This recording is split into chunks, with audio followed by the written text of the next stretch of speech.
Hello everybody, welcome back to my channel. My name is Queenie. For those who don't know me, reviewing Love is Blind UK Season 2 Episode 3. Before I get into it, please make sure to like this video, subscribe and hit the bell, and leave a comment down below.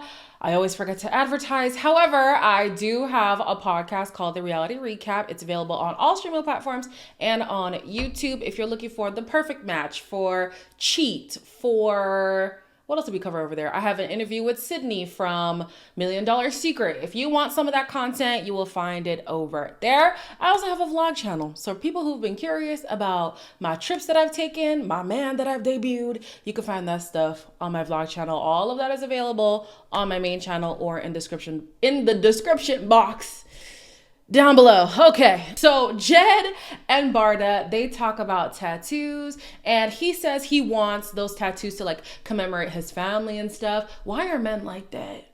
Maybe girls do it too, but I see it more often with men. Like Ace from Love Island has whole murals of his family on his body. This man wants it. My man wants a whole like thing of his mom, his kids, me. It's a lot. It's a lot. But they also talk about her coming from a war-torn country and how leaving really affected her. I was born in Kosovo, Pristina. Like, I didn't speak English, my brothers didn't, my parents didn't. Yeah. I started working when I was 13. I've always sort of had my own money, however little I've managed. And I think they really respect me more so because I've done this. Yeah, now I'm at like, you know, the highest level in my company. What makes me proud is the fact that they are proud of me. For a second, I was kind of relating with her, like, okay, yes, immigrant story, like, I get it, but my immigrant story is completely different from hers. I mean, we don't come from a war-torn country. Let's just start there. So to come from a war-torn country, being as young as you are, not speaking the language, even us speaking English just helped so much further. So I'm thinking, if we came here not speaking the language, coming from a place of like a very destitute country and stuff, like how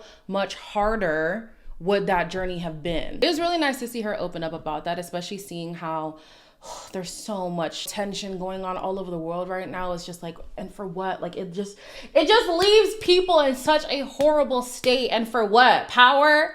Let me not get into it, chat. Let me not get into it. These two end up having a few more dates, but the way that the producers edited it, it was like montages. So we didn't really get into the nitty gritty of their relationship. Even though production is clearly glazing over their connection, I do like them. They are one of my top couples for sure. I loved the crossword puzzle that Barta made for Jed, that like, oh, I'm falling in love with you, and this is my name and his name and a ring, and it was so cute. We see the reveal between Sarovar and Cal, and I kid you not, I have it written down. Cal's expression had me confused. I couldn't initially tell if he was into her or not. The way things ended up, I was like, well, damn, clearly I was correct. Oh my God. Princess. Oh my God. The prince has arrived. I love the outfit. Just by chance that I brought this. I'm engaged to an Indian girl. I know. Meant to be. I've just been waiting so long to look into your eyes. Look into your eyes. You're so handsome. Oh my goodness. So I was like, okay, yeah, this is cute. He did say that saying I love you is a very big thing for him. So, you know, it takes a lot.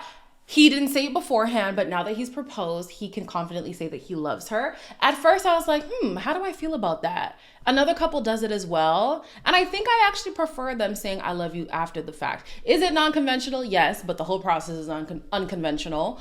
But it kind of feels like you're melding the bond that you've created and also the person that you're seeing now in front of you, and you can say with all the assurance that you do in fact love them. I don't know. I think I appreciate that more. It feels weightier. It feels like there's more weight to it. So Spleen and Anna have a date, and I'm thinking, when are these two gonna get deep? And although they started to get deep in this conversation, honestly, seeing how Spleen has been acting, I would not want to get vulnerable with this man either. There's a lot of unknown with you, and I like that. You know, you're gonna sing for me. Give me a little song. No? It's not an insecurity, but it's like I really play myself down. Sung backing vocals with Rod Stewart doesn't mean I'm this amazing singer. Do you know, I really dislike that in someone. I'm not gonna lie to you. I would just want to feel like someone's just judging me from what they see from me. Society always tells you to be humble and stuff like that. I really disagree with that. As a singer, I get it. And I hate when people ask me, oh, sing for me, sing for me, sing for me. I know that I have a good voice, but sometimes you just get in your head.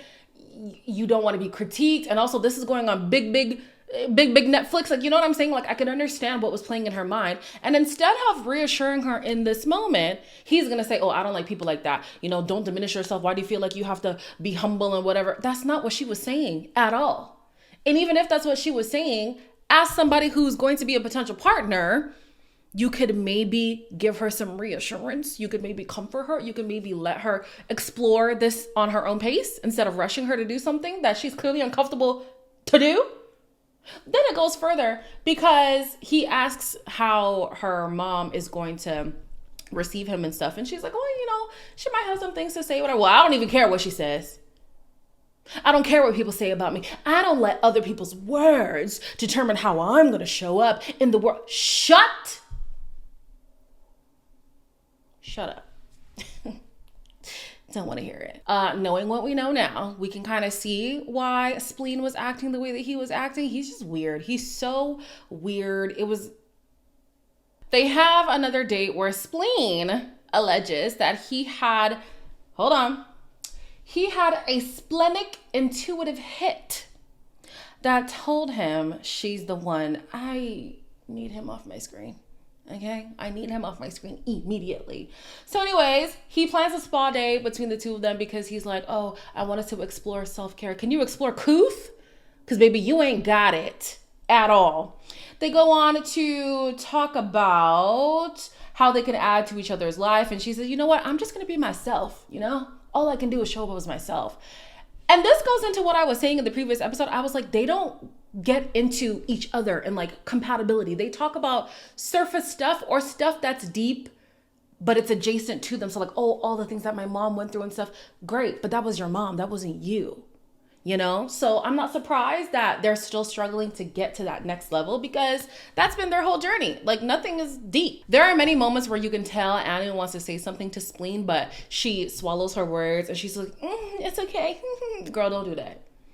Don't do that. Stop being overly understanding. Stop trying to hear people out. Stop trying to let the person show you who they are and believe it the first time. Don't let Miss Maya have died in vain. You know what I'm saying? Believe them the first time when they show you who they are. Okay? So again, he asks her to sing, knowing that it's an insecurity for her for the reasons that she told you. He's bad vibes. Damola is excited to go on another date with Katisha. I can't even help but smile when I talk about this guy. He's really excited. He's like, oh my gosh, I could do a cartwheel right now. He's so precious. So what do you think our relationship would look like? I would create a jar. Oh, like a date jar? Yeah. Green flag. Good. There are flowers in here. Of course. Oh, they're from you? Yes, they're from me. I wrote something for you. Oh. Katisha, my little Scottish lass. No, they wear kilts up there, but give me a pass. I want to fall in love with you and explore the world together. That is what you are, a treasure. That's me. That is so nice. What's stopping you? I don't know. How can you be so set on me? Like, how? It seems too perfect, like too good to be true. Sorry. Oh my God, come here. You know Damola wanted to rap that so bad. you know he did. But he chose to go the spoken word route. While I was watching this date, I was like, Katisha, you better not make a bad decision. Ooh, Katisha, She then goes back to the women's quarters and she's getting quite emotional because for her, she's not used to the genuine guy, the nice guy, the sweet guy. She literally says that like adoration is very foreign to her. And so she really struggles to connect with that man. Would you rather go with the bad familiar thing or the good foreign thing? You tell me. It might be foreign to you, but at the end of the day, it's a good thing. Why would you go back to what you're used to knowing it's bad? Katisha, you gotta sit down and heal, girl. I don't know. Maybe you need to maybe I can't even speak because you messing up my brain, girl. Maybe you need to take some time to yourself. In the same way that Sophie needs to pause and heal, you need to as well. She later on has a date with Javin. And I'm sorry, every time I say Javin, it feels like I'm saying it wrong. Whatever. Y'all know who I'm talking about, damn. And she's basically calling him out for not being, expressive enough, not being deep enough, whatever. And he's like, oh, well, would that help you? Yes, we're trying to get married. Are you good? Of course it would help me. Oh, so then this man goes into the story about how he was in a relationship before and the girl didn't reciprocate the feelings, even though he really gave his whole heart to her, and then she ended things, and so now he's just a wounded man. He's jaded forever. Sometimes women do it too, but I'm just speaking of a woman who used to date men. No, I still date men. Hold on, wait. A woman who used to be dating, okay? I would be like, okay, but what that got to do with me?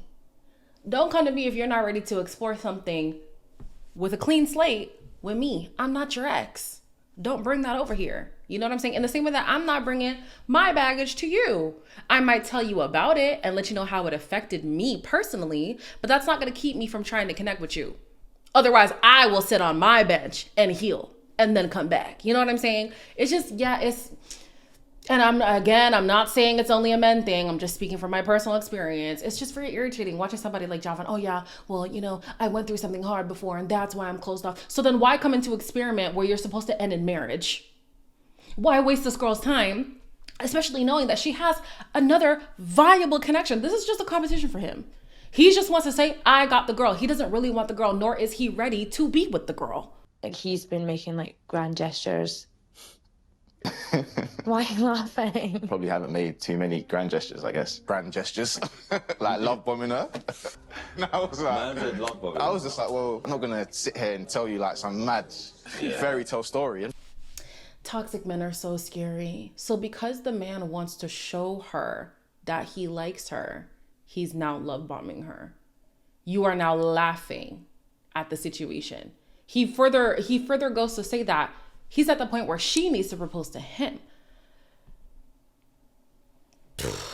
Yeah. Sophie believes that she had put herself out there with Kieran, and so she's very offended that Kieran would give Megan such a sentimental gift. I think she gravely underestimates how much she was self-sabotaging, honestly. I do understand her being upset at the fact that she believes she gave Kieran so much and he didn't reciprocate, but babe, that's life.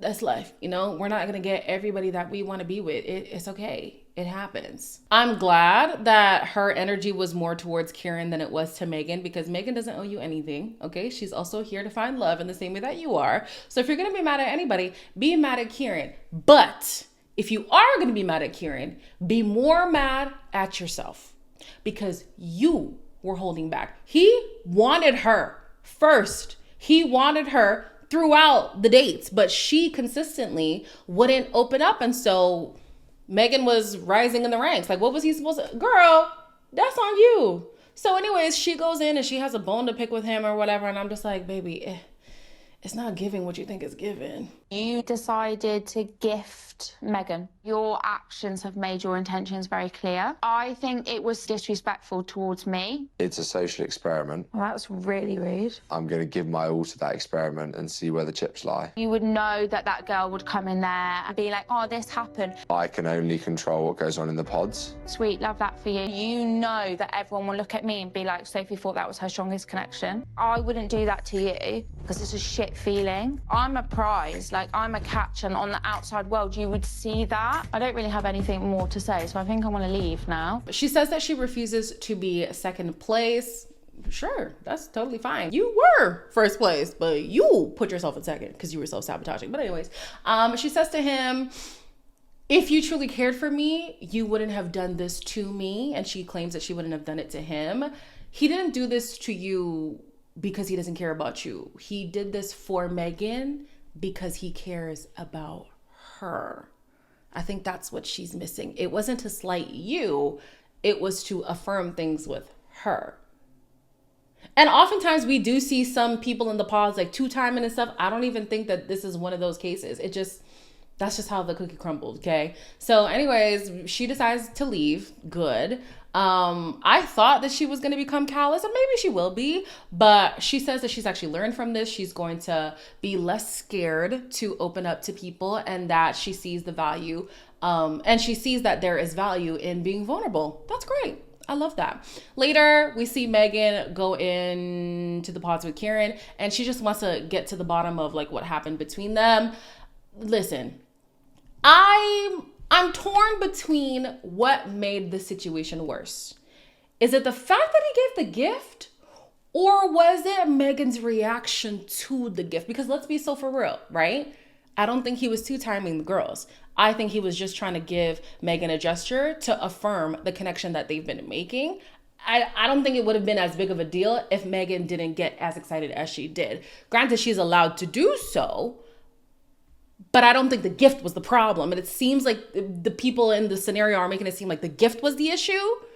Y'all let me know what you think the bigger issue is. Either way, I think he said he loved her, right? Yes, he did. And then he proposed, and it's a good thing that Sophie already left because, that would have just sent her over the edge. So Damola had planned a date for Katisha. He was like, oh, this would be reminiscent of the dates that we're gonna have on the outside. I am so in love with Damola and how he shows up and how he reassures this girl and how, like, it's just so great. As they're talking, she's like, you know what? I think my decision is made. Like, you're my person and nothing is going to sway me. All of a sudden, Javin knows how to do big grand gestures. Mind you, he was just clowning big gestures.